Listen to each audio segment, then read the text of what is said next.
The council chamber was massive and cold like it always had been. Ambassador Claire Morton walked through the tall doors with her head held high and her hands steady at her sides. She had done this walk 1,000 times before, but today felt different, because today she was not coming to beg or negotiate or smile politely while other species insulted her people. Today she was coming to say goodbye. The chamber held representatives from 40 different species, and all of them looked at her with the same expression they always had. Some looked bored and others looked annoyed that a human was taking up their time again.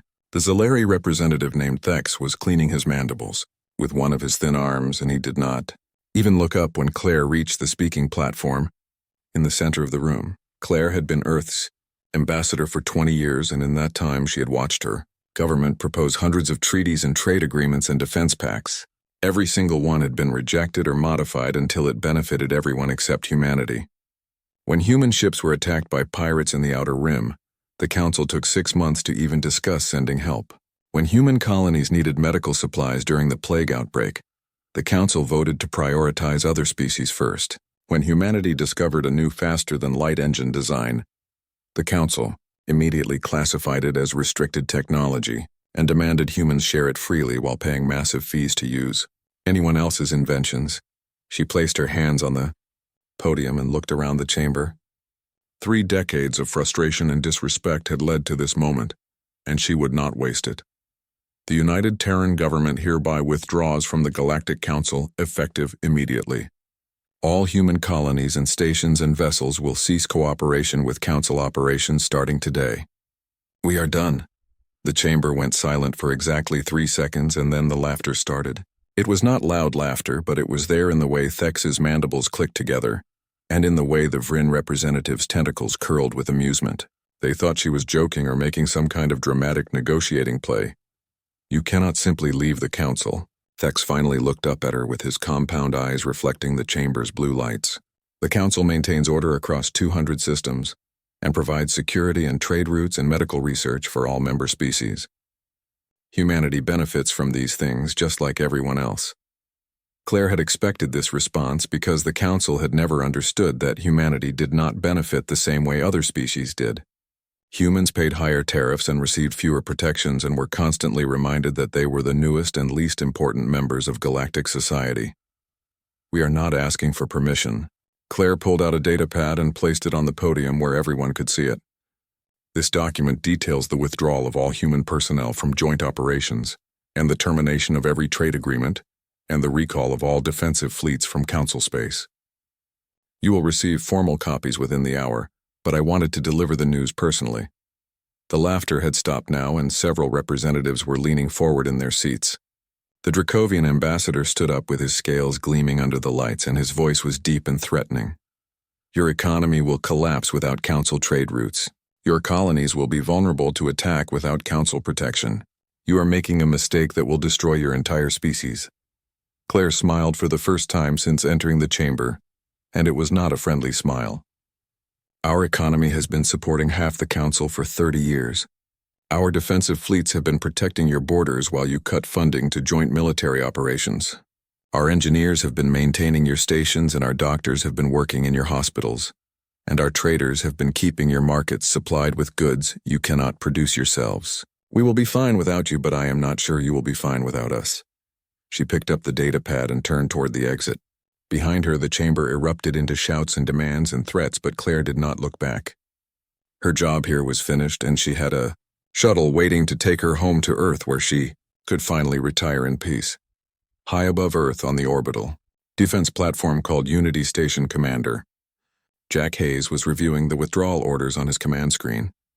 He was a career military man with 26 years of service and a scar along his jawline from a skirmish at Proxima 5, where Council reinforcements had arrived 3 days late. 3 days that cost 47 human lives because the Council did not consider human distress calls a priority. All ships begin recall protocols. Jack's voice echoed through the command center where dozens of officers were working at their stations. Bring everyone home and make it happen fast. Lieutenant Amy Chen looked up from her navigation console with concern written across her face. Sir, we have over 200 vessels scattered across Council territory. Medical ships and research vessels and supply runners and diplomatic couriers. Some of them are 6 months away, even at maximum speed. This will take a long time and cost a fortune in fuel. Jack understood her concerns because he had spent the last week calculating those exact numbers. The withdrawal would take at least 4 months and cost billions in resources, but the alternative was worse. Staying in the council meant another 30 years of being treated like second-class citizens and watching human lives be valued less than every other species in the galaxy. Then we better start now. Jack pulled up the fleet roster and began sending individual recall orders to every ship. Each message was simple and direct. Return to human space immediately and cease all cooperation with council operations and bring home any personnel stationed on non-human vessels or stations. Amy began coordinating with the communications team to make sure every ship received their orders. Sir, what about the joint research station at Kepler 7? We have 30 scientists there working on the Ansible project with the Vrin. Jack remembered the Ansible project because he had read the reports about how human scientists had solved the major technical problems, while Vrin administrators took all the credit. Recall them too and tell them to bring their research data with them. If the Vrin want to finish the project, they can do it without our help. The orders went out across human space like ripples in a pond. On mining colonies and medical stations and diplomatic outposts and military bases, humans began packing their belongings and shutting down their operations. Some of them had lived in council space for decades and built lives there, but the recall was not optional. Earth's government had made its decision, and every human citizen was expected to come home. Claire Morton's shuttle docked at Unity Station 6 hours after her speech to the council. Jack Hayes met her at the airlock and they shook hands like old friends who had survived a long war together. It is done then. Jack said it as a statement, not a question. It is done. Claire looked tired, but there was satisfaction in her eyes. They still do not believe we will actually leave. They think we are bluffing or trying to get better trade terms. Jack led her toward the observation deck where they could see Earth hanging in the black like a blue and white jewel. Let them think what they want. In 4 months, every human will be out of council space, and then they will understand that we were not bluffing. We were just done. 3 months had passed since Ambassador Claire Morton walked out of the council chamber, and now the galaxy was beginning to understand that humanity had not been bluffing. The first species to feel the impact were the Dracovians, who had always considered themselves humanity's closest allies even, though their version of friendship looked a lot like exploitation director Greg Palmer had run the Dracovian mining operations in the Outer Rim for 8 years, and he knew every piece of equipment in those facilities better than he knew his own apartment back on Earth.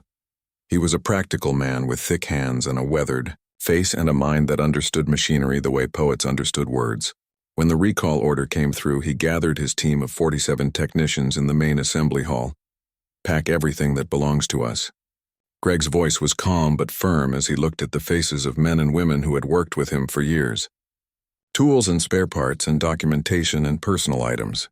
If it came from Earth or was built by human hands, then it comes with us on the shuttle.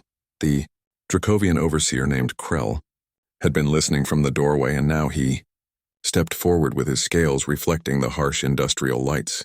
You cannot be serious about leaving. Our contract requires 5 years' notice for termination, and we have legal obligations that must be honored. Greg pulled a datapad from his pocket and handed it to Krell without any emotion on his face. Read Section 47, Subsection 12. In the event of governmental withdrawal from galactic treaties, all private contracts become void immediately.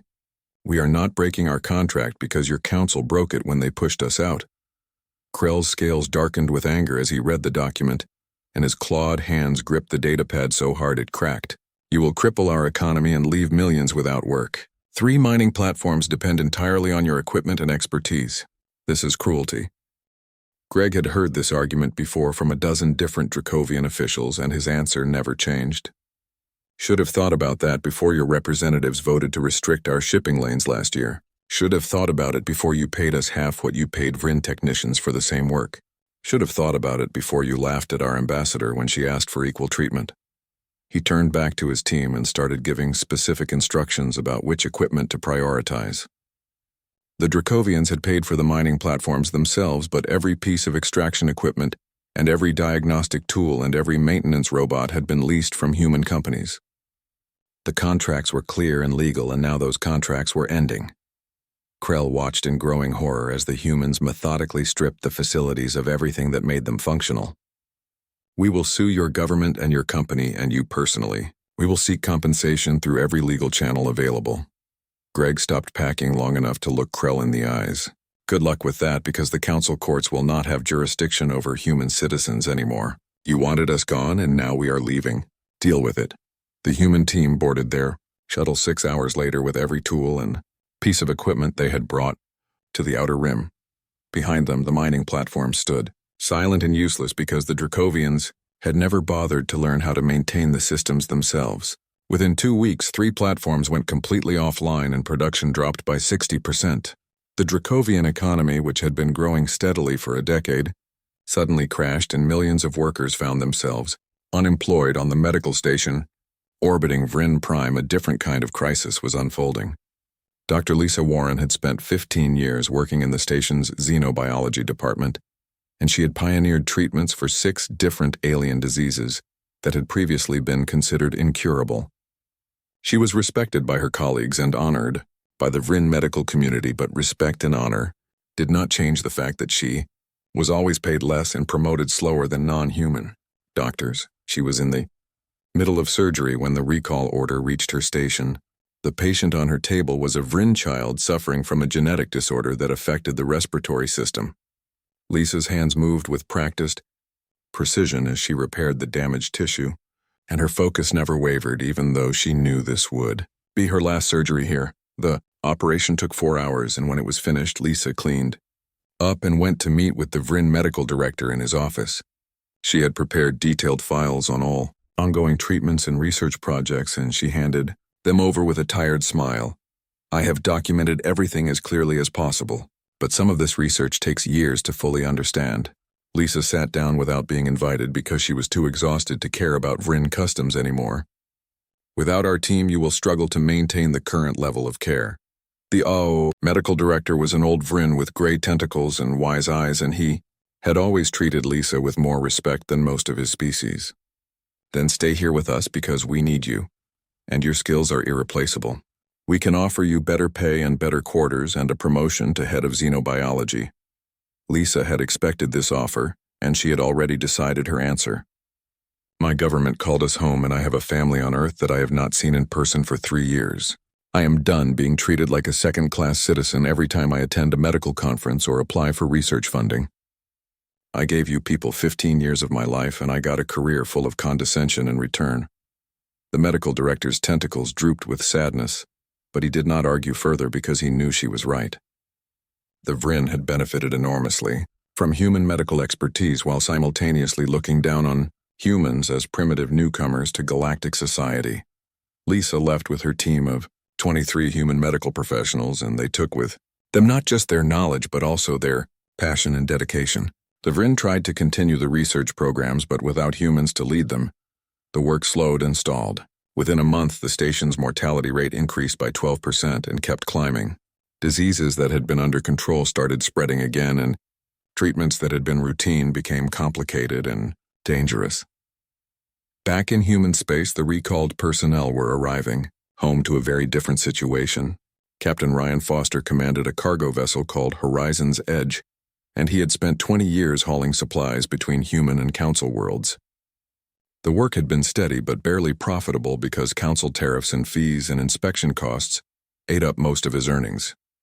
Now he was hauling cargo between human colonies, and the difference was remarkable. No more council fees or inspection bribes or weeks spent waiting for permits. No more being forced to dock at specific stations that charged triple the normal rates. No more having his crew treated like criminals every time they crossed into council space.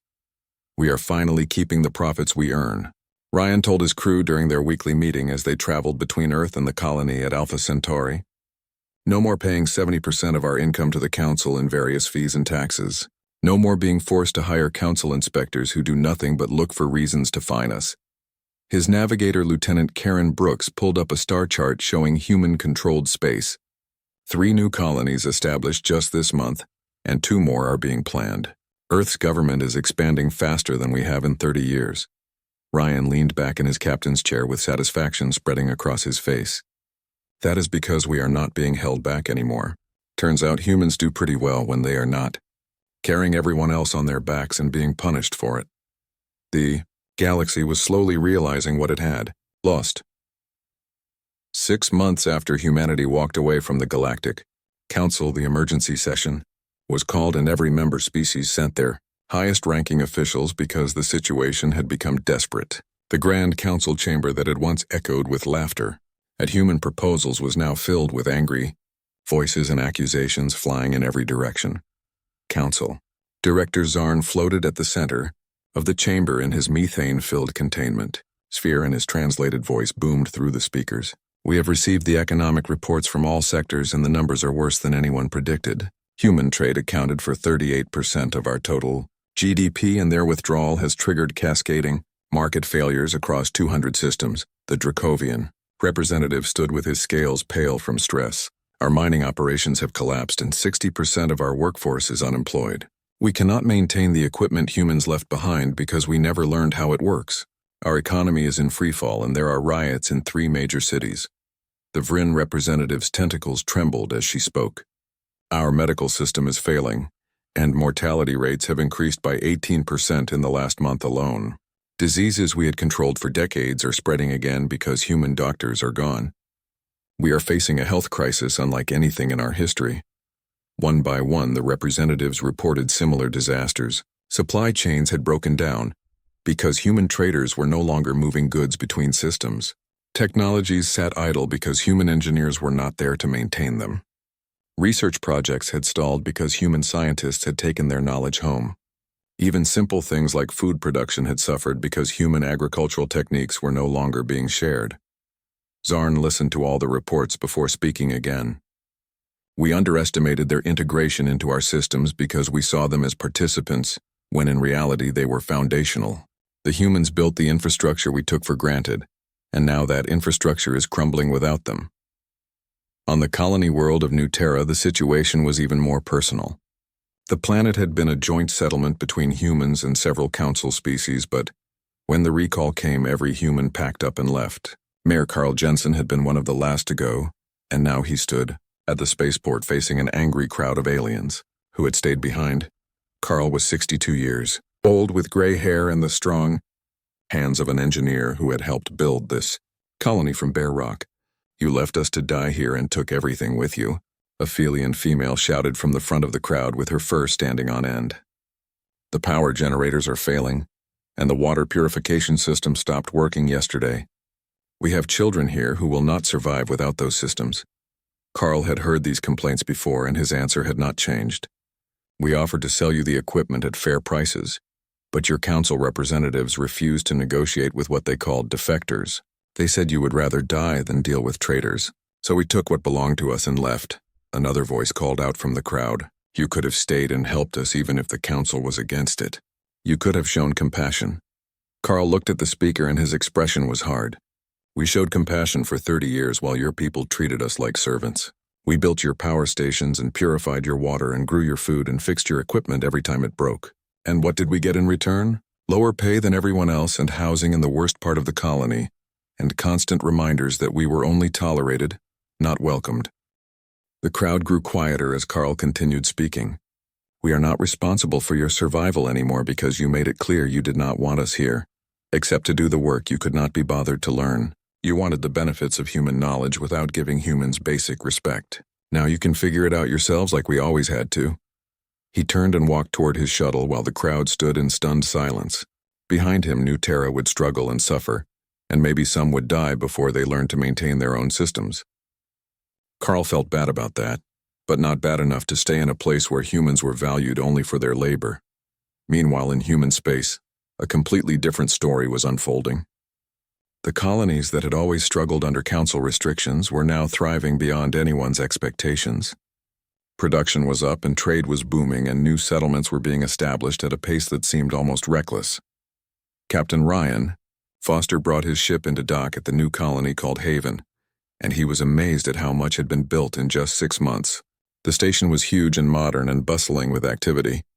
Cargo ships came and went constantly, and construction crews were working on expanding the docking facilities.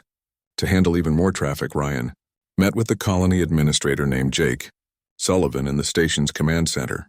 This place did not exist a year ago and now you have 10,000 people living here. How did you build so fast? Jake was a young administrator with energy and ambition that reminded Ryan of humanity's early space pioneers. We are not dealing with council regulations anymore, which used to require environmental impact studies that took 2 years and construction permits that cost millions and inspections. Every week that found violations we had to fix. Now we just build what we need and build it right the first time. Ryan walked to the window and looked out at the ships moving through space around the station. Are all the new colonies doing this well? Better than well? Jake pulled up economic data on his screen. Earth's government estimates we will have 30 new colonies established within 2 years. And our GDP has grown by 40% since the withdrawal.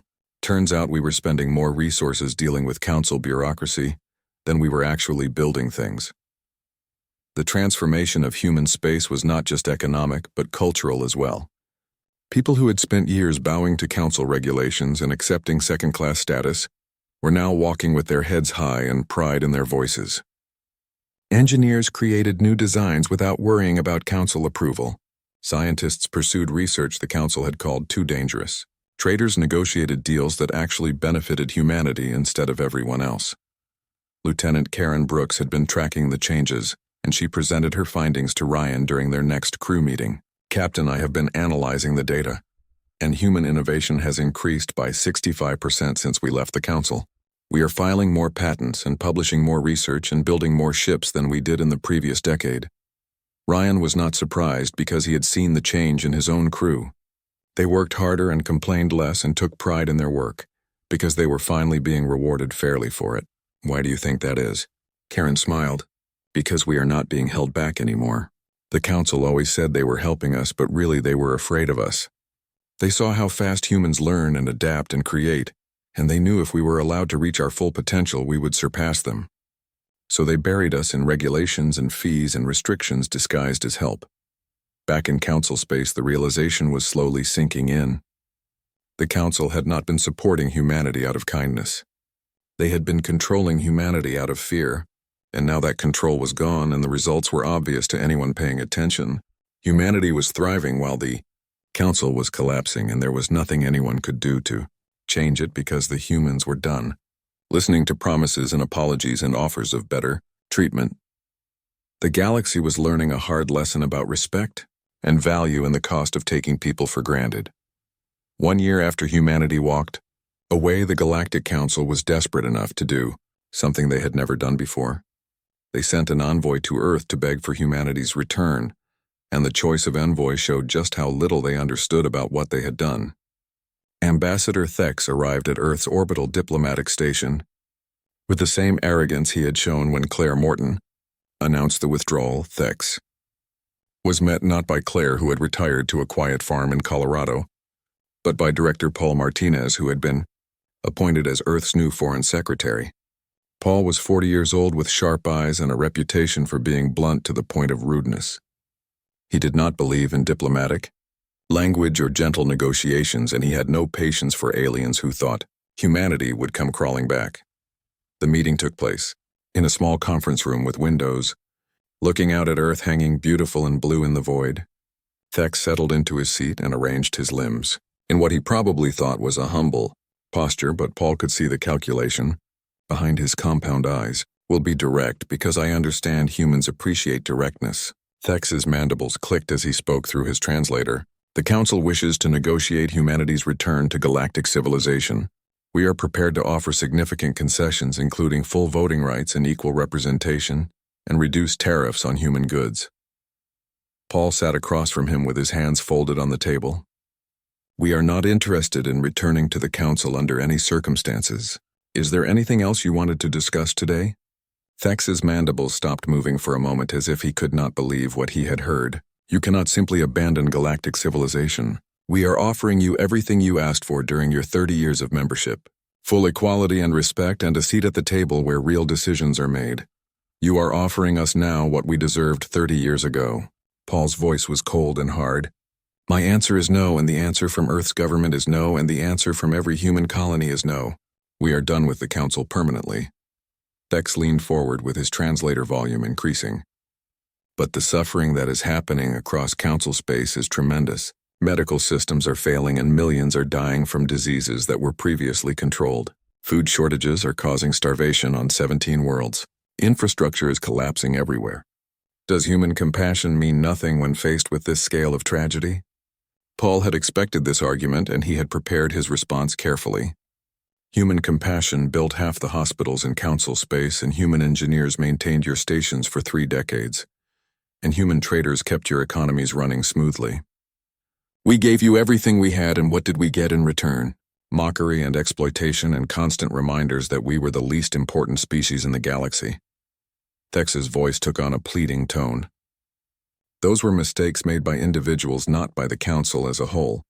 We are prepared to acknowledge past errors and make reparations. Surely that is worth considering when millions of lives hang in the balance. Paul stood up from his chair, signaling that the meeting was ending. The United Terran government has voted and the decision is final. We will not rejoin the Council under any circumstances. If individual species wish to negotiate bilateral trade agreements with us, they are welcome to do so, but we will never again submit to a body that treated us as inferior. Thex remained seated as if refusing to accept that the meeting was over. What about military action? Some council members are discussing forcing humanity back into compliance for the greater good of galactic civilization. Paul smiled, but there was no warmth in it.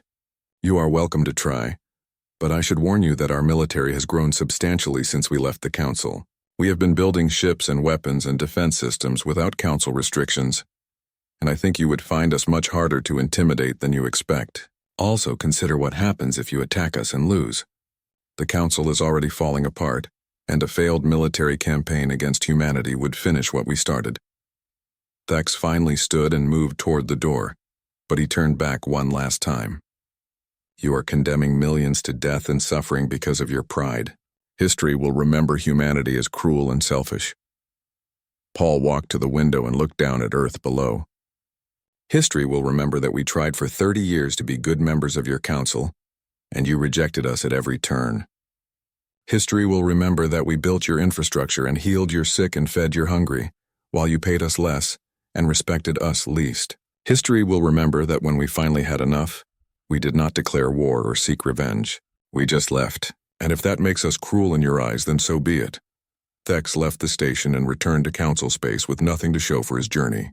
Behind closed doors, the Council descended into chaos, with different factions blaming each other for the catastrophe. Some wanted to try military action despite Paul's warnings. Others wanted to offer even more concessions and grovel if necessary. A few suggested that individual species should break away and negotiate with humanity separately. The arguments grew heated and violent. The Dracovian representative attacked the Evrin representative physically after being blamed for the initial trade restrictions that had angered humanity. 3 species declared they were leaving the Council permanently and would seek their own arrangements. The unity that had held the Council together for 2 centuries was shattering like glass. Meanwhile, on Earth, the government was having its own debates about what to do next. President Helen Grant had been a colony governor during the Council years, and she had seen firsthand how humans were treated.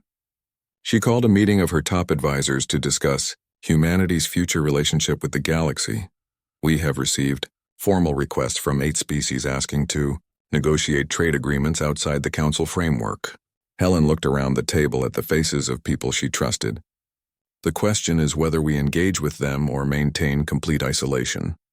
Admiral Jack Hayes, who now commanded all of Terran defense, spoke first. We are stronger than ever because our technology has advanced without Council restrictions holding us back. Our colonies are thriving and our economy is booming. We do not need the Council or any of its member species. Dr. Lisa Warren, who led Earth's Science Council, had a different perspective. We are not alone in the universe, and there are species out there worth knowing and worth helping. We should not let the Council's failures turn us into isolated hermits who refuse to engage with anyone. That would make us as closed-minded as they were. Jake Sullivan attended the meeting as a representative of the new colonies, and his voice carried weight because the colonies were driving much of humanity's growth. The species asking to negotiate with us are the ones who were also marginalized by the Council. They are smaller and weaker and were pushed around just like we were. Maybe we should give them a chance. Paul Martinez was the last to speak, and his words carried the weight of someone who had faced down the Council's arrogance. If we engage with other species, it must be on our terms with our rules and our standards. No more accepting second-class status or unequal treatment. Any species that wants to trade with us or ally with us must treat us as equals, or we walk away just like we did before. The debate continued for hours, but slowly a consensus emerged. Humanity would not return to the Council, but they would not hide from the galaxy either.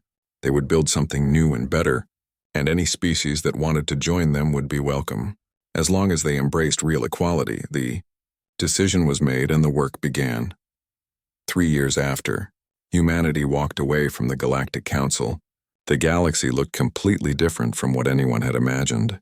The Council had fractured into competing regional alliances, with each one struggling to maintain basic stability while blaming the others for their shared failures. Some species had swallowed their pride and negotiated trade agreements with humanity on terms that actually respected both sides.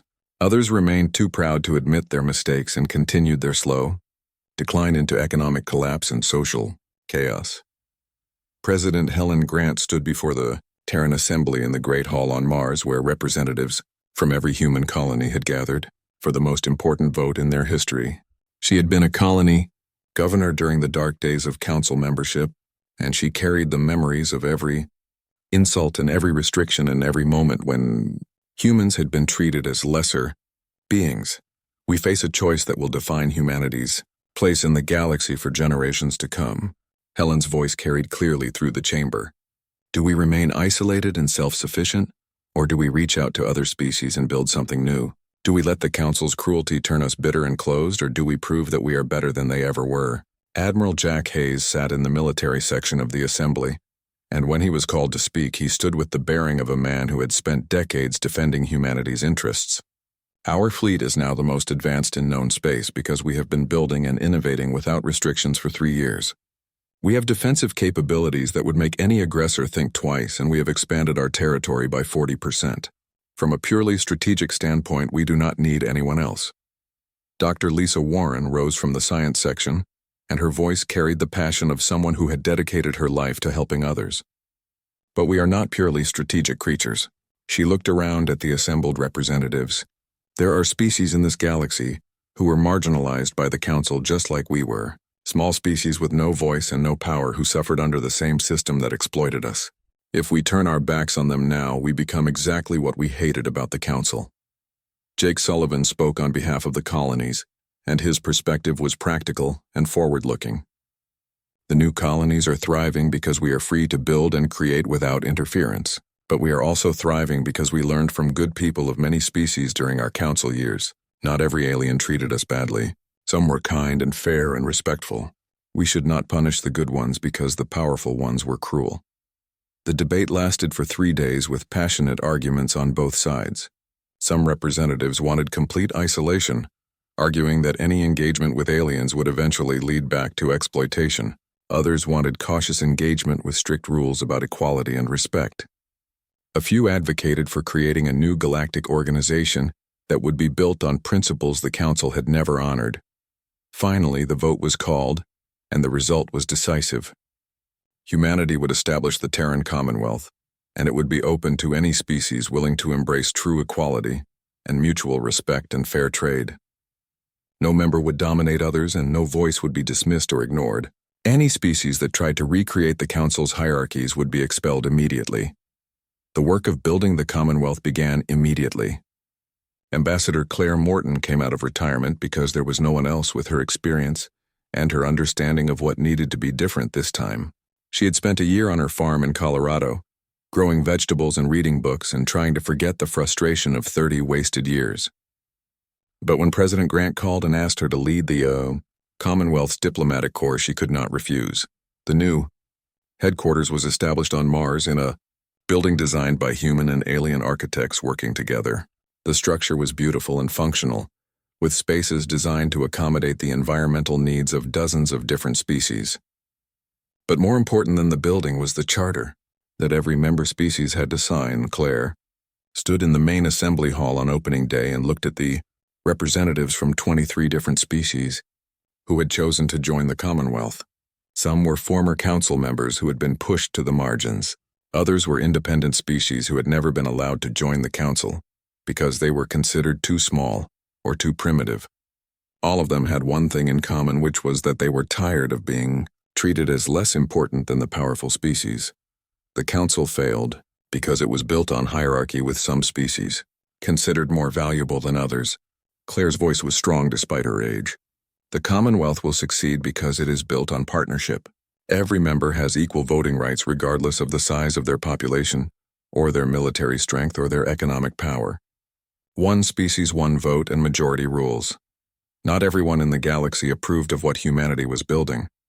The remnants of the Galactic Council, which now controlled less than half the territory it once dominated, denounced the Commonwealth as a rebellious faction that threatened galactic stability.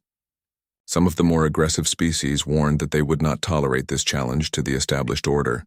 Captain Ryan Foster, who now ran one of the largest trading companies in human space, was not concerned about the threats. He had been hauling cargo for 35 years, and he had seen the Council's power up close during the years when they controlled everything. Let them complain all they want. We spent 30 years trying to fit into their broken system, and look where it got us. Now they can either adapt to our way of doing things, or they can be left behind. His navigator, Karen Brooks, pulled up a star chart showing Commonwealth space in blue and the old Council territory in red. The blue was spreading steadily as more species joined or negotiated partnerships. The red was shrinking and fragmenting as the Council continued to collapse under the weight of its own arrogance. We are not trying to conquer anyone or force anyone to join us. Ryan studied the map with satisfaction. We are just showing them that there is a better way to do things, a way where everyone benefits and no one gets exploited. If that threatens them, then maybe they should ask themselves why.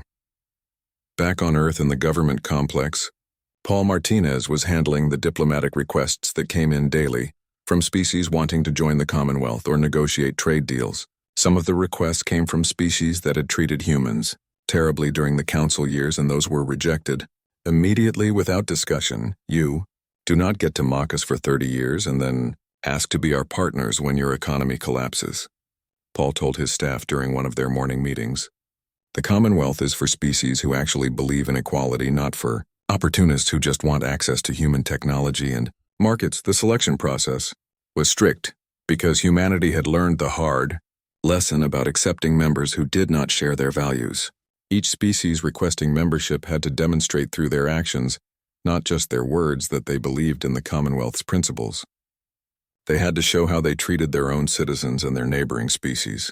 They had to prove they could function as equals rather than as superiors or subordinates. Dr. Lisa Warren worked with the Science Division of the Commonwealth to establish research partnerships that benefited all members equally. The breakthrough came when a small species called the Trill, who had been ignored by the Council for centuries, shared their knowledge of biological computing. Combined with human engineering, the result was technology that revolutionized data processing for everyone. This is what cooperation looks like when no one is trying to dominate everyone else. Lisa presented the results to the Commonwealth Assembly.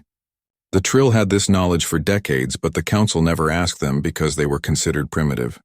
We asked and we listened and we worked together, and now everyone benefits. The Commonwealth continued to grow and prosper, while the old Council continued to fracture and fail. Some of the Council species eventually gave up their pride and applied for Commonwealth membership. A few were accepted after proving they had changed their attitudes. Most were rejected because their applications made it clear they still believed in hierarchy and still thought some species were naturally superior to others. Ambassador Claire Morton sat in her office late one evening looking out at the Martian landscape and thinking about how far humanity had come.